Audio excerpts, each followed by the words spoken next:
हाय। मैं बहुत टाइम से देख रहा हूँ कि बहुत सारे लोग यूट्यूब पे वीडियोस बना रहे हैं एस्ट्रोनॉमी के बारे में और टेलीस्कोप्स के बारे में। तो मैंने सोचा कि मैं भी एक वीडियो बनाता हूँ, क्योंकि मैं भी बहुत टाइम से एमेचर एस्ट्रोनॉमी कर रहा हूँ और एमेचर एस्ट्रोफोटोग्राफी कर रहा हूँ। तो पहले हम स्टार्ट करेंगे इस क्वेश्चन से कि एक टेलीस्कोप क्या होता है, व्हाट इज़ अ टेलीस्कोप। तो इसके नाम में ही दो पार्ट्स हैं, टेली और स्कोप, जिसका मतलब है कि दूर की चीज़ें देखना है। और अगर हम इंग्लिश में कहें तो it's a device used for observing distant objects. अब ये ऑब्जेक्ट्स जो हैं आपके प्लैनेट्स हो सकते हैं, आपके स्टार्स हो सकते हैं, आपके नेबुलास हो सकते हैं। यहाँ तक कि अगर हम टेरेस्ट्रियल टेलीस्कोप्स की बात करें तो अगर आप दूर की चीज़ें देखना चाहते हैं अर्थ की सरफेस पे, तो आप उसमें भी टेलीस्कोप्स यूज़ कर सकते हैं, बाइनोकुलर्स यूज़ कर सकते हैं। नेक्स्ट सवाल जो आता है वो ये है कि हमें एक टेलीस्कोप की ज़रूरत क्यों पड़ती है, why do we need a telescope. So basically हमारी जो आँखें हैं वो उनकी लाइट गैदरिंग कैपेसिटी, उनकी रोशनी को एक तरह से अगर कहें तो जमा करने की कैपेसिटी जो है वो बहुत कम है, क्योंकि वो छोटी होती है। हमारी आंखों की पुतलियाँ जो है, प्यूपिल जो है वो, उसका साइज़ बहुत छोटा होता है, आई थिंक अराउंड 2 मिलीमीटर्स। तो वो उतनी लाइट गैदर नहीं कर सकती जितनी कि एक बड़ी टेलीस्कोप जैसे कि ये है। ये टेलीस्कोप, इसका जो एपेचर है वो 8 इंचज़ है। तो ये हमारी आंखों से कई गुना ज़्यादा लाइट को गैदर कर सकती है। और जितनी ज़्यादा लाइट हमारे पास होगी उतनी ज़्यादा इन्फॉर्मेशन हमारे पास होगी, और जितनी ज़्यादा इन्फॉर्मेशन हमारे पास होगी उतनी डिटेल में हमें चीज़ें या तो हम उनकी फ़ोटोग्राफ ले सकते हैं या तो अपनी आँखों से देख सकते हैं। तो बेसिकली बड़े साइज़ की टेलीस्कोप्स जैसे कि ये वाली टेलीस्कोप, इसे डॉप्सोनियन टेलीस्कोप कहते हैं। इस तरह के टेलीस्कोप्स जो है इन्हें लाइट बकेट्स कहा जाता है, क्योंकि ये लाइट को एक तरह से जमा करती हैं और फिर हमारी आँखों तक पहुँचाती हैं या एक कैमरा के सेंसर तक पहुँचाती है। दूसरा जो यूज़ है टेलीस्कोप का वो ये है कि ये चीज़ों को हमें बड़ा करके दिखाती है, या एक तरह से हमें ऐसा लगता है कि चीज़ें हमारे ज़्यादा नज़दीक हैं, जिसे हम मैग्नीफिकेशन कहेंगे या आम ज़बान में जूम कहेंगे। तो ये भी एक फ़ंक्शन है टेलीस्कोप का, लेकिन ये मेन फंक्शन नहीं है। मेन फंक्शन टेलीस्कोप का है ज़्यादा लाइट को गैदर करना। तो हम नेक्स्ट जो है हम कुछ बेसिक टर्म्स को समझते हैं जो कि एस्ट्रोनॉमी में बहुत इम्पॉर्टेंट है और टेलीस्कोप से रिलेटेड है। जो पहला टर्म है जो हमें समझना है उसे कहते हैं फोकल लेंथ। अब फोकल लेंथ का क्या मतलब है? फोकल लेंथ का मतलब, अगेन मैं टेक्निकली बात नहीं कर रहा हूँ, सिंपली अगर सोचा जाए तो फोकल लेंथ का मतलब है कि जितनी ज़्यादा फोकल लेंथ होगी उतना आपको जूम्ड इन या मैग्नीफाइड कोई चीज़ दिखाई देगी, उतनी आपको बड़ी या एक तरह से कहे तो पास कोई चीज़ दिखाई देगी जितनी ज़्यादा फोकल लेंथ होगी। और हर टेलीस्कोप की एक नेटिव फोकल लेंथ होती है। नेटिव फोकल लेंथ का मतलब है जो उसकी मैन्युफैक्चर्ड, जब वो टेलीस्कोप मैन्युफैक्चर हुई थी, जो उस टाइम उसकी फोकल लेंथ रखी गई थी, वो उसे आप बदल नहीं सकते। आप आई पीसेस या बारलोज यूज़ करके आप लाइट को मैनिपुलेट कर सकते हैं, लाइट ट्रेन को मैनिपुलेट कर सकते हैं, ऑप्टिकल ट्रेन को मैनिपुलेट कर सकते हैं, बट आप टेलीस्कोप की जो बेसिक जो नेटिव फोकल लेंथ है उसे आप चेंज नहीं कर सकते अनलेस आप टेलीस्कोप का पूरा स्ट्रक्चर ही चेंज करते। तो अगर आपको प्लैनेट्स देखने हैं या कोई डिस्टेंट बहुत ही छोटे ऑब्जेक्ट्स देखने हैं तो यूजुअली आपको कोशिश करनी चाहिए कि आपकी जो नेटिव फोकल लेंथ तो वो बड़े से बड़ी हो। ओके, सो यूजुअली अगर किसी टेलीस्कोप की फोकल लेंथ ज़्यादा होगी तो वो लेंथ में भी लंबी होगी यूजुअली। बट बहुत सारी टेलीस्कोप्स होती है जैसे मार्कसोटोव्स होती हैं या स्मिथ कैसेग्रेन टेलीस्कोप्स होती हैं, लेंसेज को यूज़ करके, उनमें लेंसेज लगे होते हैं जो कि लेंसेज को यूज़ करके ऑप्टिकल ट्रेन को चेंज कर देती है और उसकी जो फोकल लेंथ है वो बढ़ जाती है। तो इससे छोटी लेंथ की स्मिथ कैसेग्रेन में आपको हो सकता है 2500 मिलीमीटर तक की फोकल लेंथ मिले, यानी कि वो इससे ज़्यादा जूम या मैग्नीफाई करके आपको कोई भी चीज़ दिखा सकती है और उसकी लेंथ भी इससे छोटी होगी। नेक्स्ट हम आते हैं मैग्नीफिकेशन। मैग्नीफिकेशन सिंपली अगर कहा जाए तो हम किसी चीज़ को कितना बड़ा करके देख सकते हैं या कितना जूम्ड इन देख सकते हैं, वो है मैग्नीफिकेशन। तो अगर आपके पास 30 मिलीमीटर का आई पीस है, आई पीस यहाँ पे लगता है, ये आई पीस होल्डर है, तो मेरी टेलीस्कोप इसकी 1200 मिलीमीटर फोकल लेंथ है, नेटिव फोकल लेंथ है। तो 1200 डिवाइडेड बाई 30 यानी कि मुझे 40 गुना मैग्नीफिकेशन दी, यानी कि किसी भी चीज़ को ये अराउंड 40 गुना बड़ा करके दिखाएगी अगर हम कैलकुलेशन करें तो। उसी तरह प्लैनेट्स को देखने के लिए मेरे पास एक और आई पीस है 9 मिलीमीटर आई पीस, जो कि मुझे रफली 130 टाइम्स मैग्नीफिकेशन देता है, 130 गुना मैग्नीफिकेशन देता है। एक और चीज़ होती है जिसे हम बारलो कहते हैं, जो कि यूजुअली आई पीस से पहले फिट किया जाता है। अब जो बारलो होता है, सिर्फ बारलो एक ऐसी चीज़ है जो कि टेलीस्कोप की फोकल लेंथ को डायरेक्टली इफेक्ट करता है। तो मेरे पास जैसे 2 टाइम्स बारलो है, वो इसकी फोकल लेंथ को डबल कर देता है, यानी इफेक्टिवली उसकी फोकल लेंथ को 2400 मिलीमीटर या 2400 मिलीमीटर बना देता है। तो उसके बाद जो भी मैं आई पीस लगाऊंगा वो उसकी पावर जो है इफ़ेक्टिवली डबल हो जाएगी। But it's not anything magical in the end. हर चीज़ के ट्रेड ऑफ होते हैं, आप कुछ चीज़ बढ़ाएंगे तो दूसरी चीज़ घटेगी। तो जब मैं बारलो यूज़ करूँगा तो मुझे इमेज तो बड़ी नज़र आएगी, काफ़ी मैग्नीफाइड नज़र आएगी, लेकिन उसकी शार्पनेस जो है वो रिड्यूस हो जाएगी और उसकी ब्राइटनेस भी कम हो जाएगी। तो ये आपको ध्यान में रखना है। तो अब अगला जो सवाल बहुत सारे लोग पूछते हैं वो ये है कि कौन सी टेलीस्कोप सबसे अच्छी है, which telescope is the best. Now my answer to that would be that the best telescope is the one that you use most frequently. तो जो टेलीस्कोप आप रोज़ाना यूज़ करेंगे या हफ्ते में 2-3 बार यूज़ करेंगे, वही आपके लिए सबसे बेस्ट टेलीस्कोप है। जैसे कि ये टेलीस्कोप है, तो कुछ लोगों के लिए ये इतनी भारी हो सकती है या इतनी बड़ी हो सकती है कि वो उनके पास हो सकता है कि जगह ना हो रखने के लिए, या अगर उनके पास जगह हो भी तो जब वो ऑब्ज़र्व करने जा रहे हो तो इसे उठाने में उन्हें बहुत दिक्कत हो रही हो। So what they will do is they will end up selling it on eBay और putting it in a closet. अगर आप ये सोचते हैं कि एक बड़ी टेलीस्कोप बेहतर होती है, आपको ज़्यादा डिटेल दिखाएगी, आप ज़्यादा लाइट गैदर कर सकते हैं, येस दैट्स ट्रू, वो सही बात है इकोनॉमी। तो अगर एक बड़ी टेलीस्कोप है जैसे कि ये, या इससे भी बहुत बड़ी टेलीस्कोप्स होती हैं, तो आपको जल्द ही अंदाज़ा हो जाएगा कि उस टेलीस्कोप को आप ज़्यादा फ्रीक्वेंटली यूज़ नहीं कर पाएंगे, ज़्यादा बार यूज़ नहीं कर पाएंगे हफ्ते में। आप हो सकता है उसे हफ्ते या महीने में एक बार इस्तेमाल करें। तो अच्छी टेलीस्कोप वही है जिसे आप सब ज़्यादा से ज़्यादा इस्तेमाल करें, क्योंकि आप जितनी ज़्यादा बाहर किसी टेलीस्कोप को इस्तेमाल करेंगे उतनी ज़्यादा चीज़ें आप देख पाएंगे, उतने ज़्यादा ऑब्जेक्ट्स आप देख पाएंगे, उतनी ज़्यादा डिटेल आप देख पाएंगे किसी ऑब्जेक्ट में। जैसे कि सैटर्न के रिंग्स हैं या जुपिटर की सरफेस पे जो डिटेल है, वो आपको जितनी बार आप उसको देखते जाएंगे उतनी क्लियरली वो आपको नज़र आने लगेगी। पहली बार हो सकता है थोड़ा कम दिखाई दे, दूसरी बार जब आप देखेंगे तो और ज़्यादा डिटेल दिखाई देगी। और अगर आप स्केचिंग कर रहे हो, आप अपने हाथ से स्केच बना रहे हो, तो आपको महसूस होगा कि आहिस्ता आहिस्ता स्केच बनाते बनाते आप ज़्यादा डिटेल देख पा रहे हैं, आप ज़्यादा चीज़ें देख पा रहे हैं जो आप पहले नहीं देख सकते थे।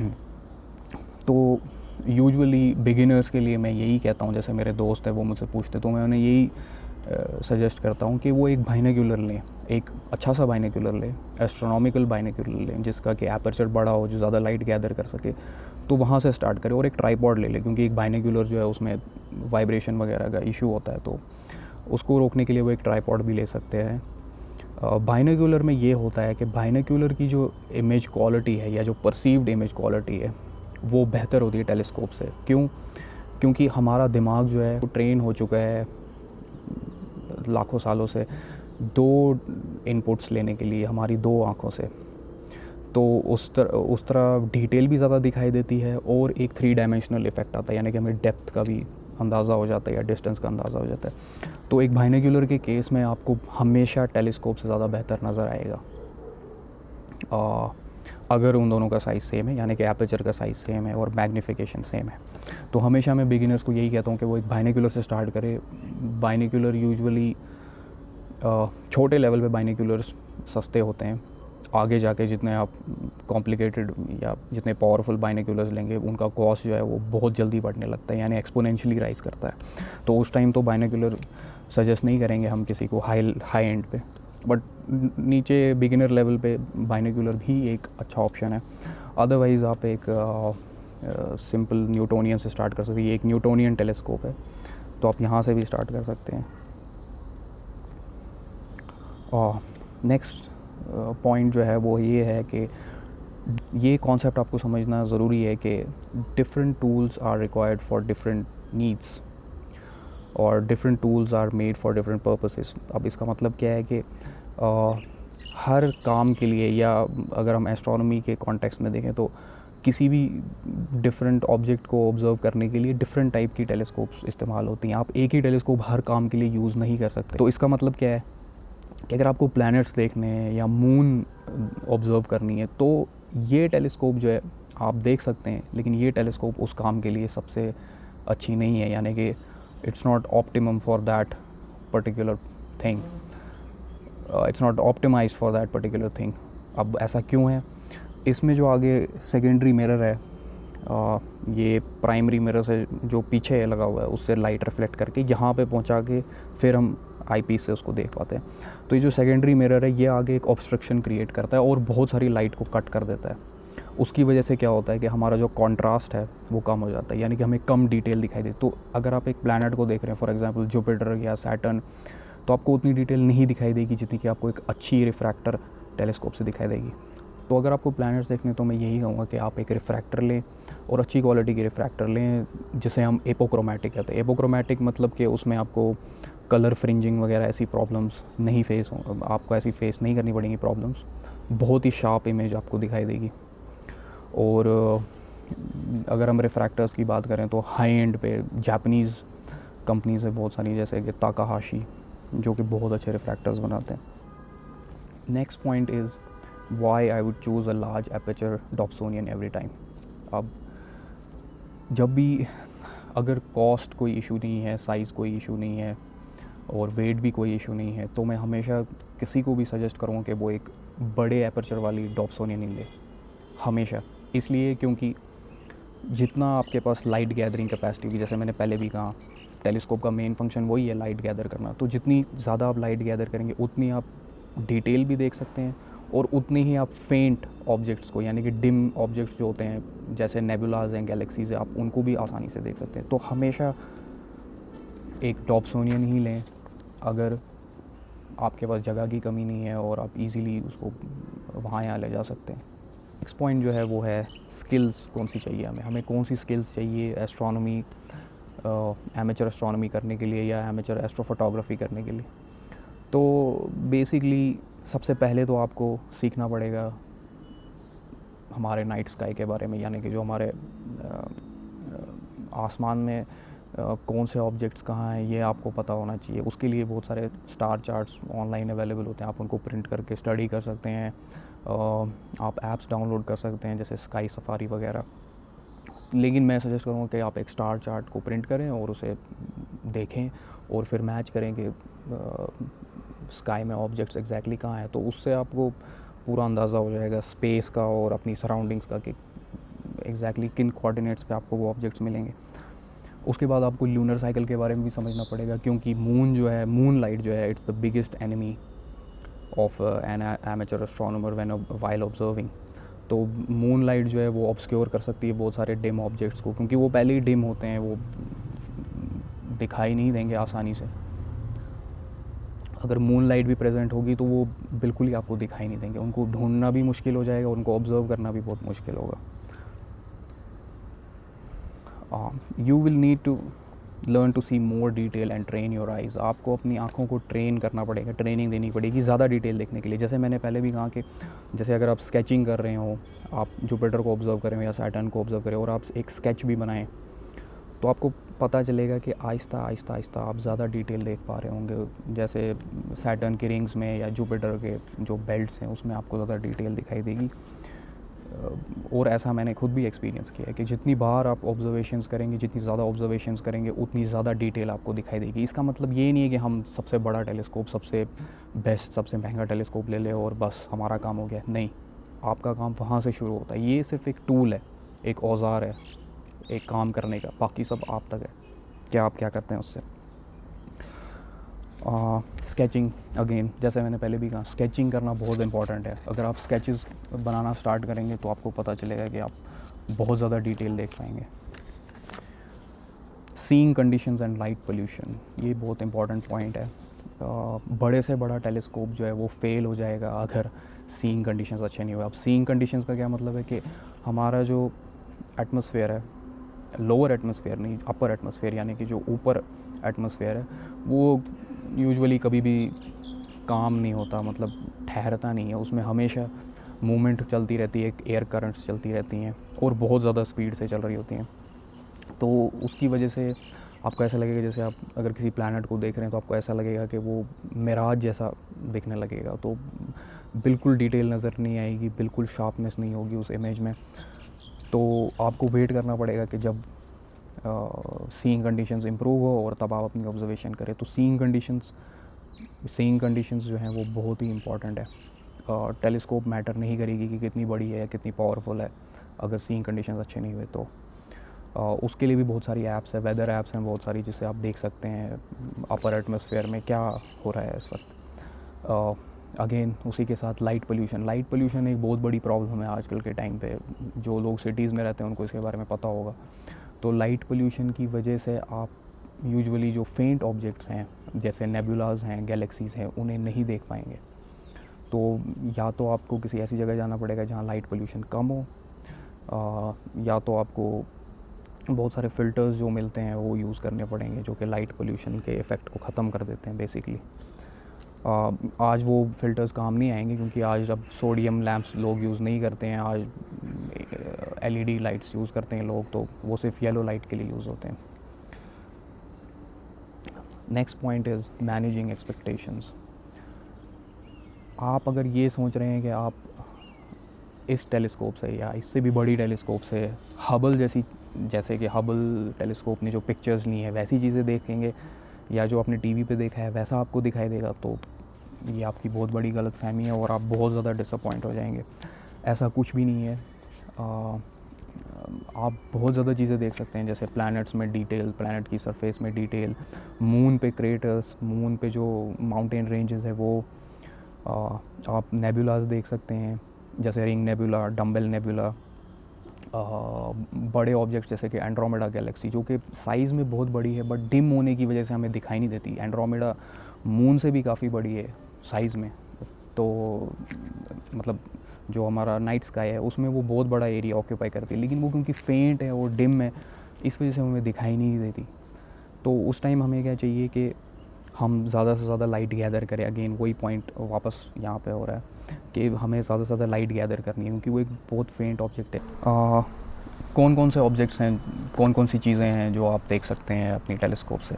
Number 1, deep sky objects. तो इसमें वो ऑब्जेक्ट्स आते हैं जो कि साइज़ में हो सकता है बहुत बड़े हों, हो सकता है मून से भी कई गुना बड़े हों, जैसे कि एंड्रोमेडा गैलेक्सी मून से कई गुना बड़ी है, बट वो हमें इसलिए दिखाई नहीं देते क्योंकि वो बहुत डिम है, फेंट है। तो उस टाइम हम टेलीस्कोप का इस्तेमाल करते हैं। हमें ज़्यादा से ज़्यादा बड़े एपर्चर वाली टेलीस्कोप चाहिए होगी, और यूजुअली डीप स्काई ऑब्जेक्ट्स जैसे ring nebula, dumbbell nebula, Orion nebula और एंड्रोमेडा गैलेक्सी जो हैं वो पहले टारगेट्स होते हैं बिगिनर्स के लिए। बिगिनर्स इजीली इन ऑब्जेक्ट्स को ढूंढ सकते हैं और इन्हें ऑब्ज़र्व कर सकते हैं। हालांकि आपको ज़्यादा डिटेल दिखाई नहीं देगी क्योंकि ज़्यादा डिटेल देखने के लिए आपको एस्ट्रोफोटोग्राफी की तरफ जाना पड़ेगा, जिसमें हम बहुत सारी इमेजेस को एक के ऊपर एक रख के, जिसे हम स्टैकिंग कहते हैं, एक ब्राइटर इमेज, एक ज़्यादा डिटेल्ड इमेज बनाते हैं जो कि विजुअल एस्ट्रोनॉमी में नहीं हो सकता। नेक्स्ट जो बहुत ही इंटरेस्टिंग है और बहुत ही आसान है बिगिनर्स के लिए वो है प्लैनेट्स। और प्लैनेट्स में सबसे अच्छे टारगेट्स जो हैं वो हैं जुपिटर और सैटर्न में आप बहुत डिटेल देख सकते हैं, उसकी रिंग्स में आप डिटेल देख सकते हैं। फॉर एग्जांपल कैसिनी डिवीज़न जो कि मैंने कई बार देखा है, और सैटर्न में और भी ज़्यादा डिटेल देखी है इसी टेलीस्कोप से, आप वो देख सकते हैं। आप जुपिटर की बेल्ट्स में डिटेल देख सकते हैं, आप जाइंट रेड स्पॉट देख सकते हैं, ग्रेट रेड स्पॉट देख सकते हैं जो मून्स इस टाइम पे डिस्कवर हो चुकी हैं। बट आप यूजुअली 4 मून्स जुपिटर की जो मेन है, जिन्हें गैलीलियन मून्स कहा जाता है, वो देख सकते हैं, आयो, कैलिस्टो, गैनीमीड और यूरोपा। तो ये सब आप इजीली देख सकते हैं। उसके अलावा आप मार्स को भी ऑब्ज़र्व कर सकते हैं, वीनस को भी ऑब्ज़र्व कर सकते हैं। तो ये हो गए प्लैनेट्स। नेक्स्ट टारगेट जो है, जो कि एक बहुत ही बड़ा और ऑब्वियस टारगेट है, वो है मून। मून में आप बहुत ज़्यादा डिटेल देख सकते हैं। For example craters, mountain ranges, ये सब चीज़ें आप बहुत अच्छी तरह, बहुत आसानी से देख सकते हैं एक छोटी टेलीस्कोप से भी, चाहे वो 5 इंच की हो या उससे भी छोटी हो। बट मून के केस में आपको ध्यान रखना है कि जब फुल मून होगी तब आपको कुछ भी डिटेल नज़र नहीं आएगी। सबसे ज़्यादा डिटेल आपको हाफ मून या कोई दूसरे पार्ट में ल्यूनर साइकिल के, तब आपको नज़र आएगी। फुल मून में आप एक्सपेक्ट नहीं कर सकते ज़्यादा डिटेल देखने की, सारी डिटेल जो है वो वॉश आउट हो जाएगी, कोई भी कॉन्ट्रास्ट नहीं होगा मून की सरफेस पे। या so thanks for watching my video. मुझे उम्मीद है कि आपको ये वीडियो अच्छा लगा होगा और कुछ सीखने को मिला होगा।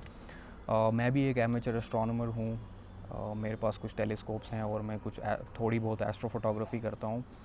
तो मुझे लगा कि मुझे ये वीडियो बनाना चाहिए और लोगों को इन्फॉर्मेशन देनी चाहिए इस हॉबी के बारे में। एस्ट्रोनॉमी एक बहुत ही महंगी और बहुत ही टाइम कंज्यूमिंग हॉबी है, तो अगर आप सीरियस नहीं हैं इसके बारे में तो आप, मुझे नहीं लगता आपको सोचना चाहिए इस हॉबी के बारे में या इसमें एक टेलीस्कोप में इन्वेस्ट करने के बारे में। क्योंकि अगर आप सीरियस नहीं, आप अपना टाइम नहीं इन्वेस्ट कर सकते, आप ज़्यादा पैसे इन्वेस्ट नहीं कर सकते जैसे आई पीसेस अपग्रेड करने में या टेलीस्कोप को अपग्रेड करने में, तो उसका कोई पॉइंट नहीं। आप बहुत जल्दी बोर हो जाएंगे। जो आपके पास जो भी आप टेलीस्कोप लेंगे आप उससे बहुत जल्दी बोर हो जाएंगे। तो मेरी एडवाइस यही होगी कि अगर आप सीरियस नहीं हैं तो इस हॉबी में नहीं जाएं, आप कोई और हॉबी कंसिडर करें। बट ये हॉबी जो है बहुत ज़्यादा एक्सपेंसिव है और बहुत ज़्यादा टाइम कंज्यूमिंग है। It's basically like a black hole. Once you are into it, you'll be gone. You'll be sucked into it completely. So, thanks for watching this video. I hope आपको ये video अच्छा लगा होगा और कुछ सीखने को मिला होगा। अगर आपके कोई डाउट्स है या आप कुछ पूछना चाहते हैं तो आप कमेंट्स में पूछ सकते हैं। और अगर आप कुछ ज़्यादा इन्फॉर्मेशन चाहते हैं जो कि हो सकता है मैंने इस वीडियो में कवर नहीं की होगी, वो मैं फ्यूचर वीडियोज़ में कवर करूँगा। Thanks for watching. बाय।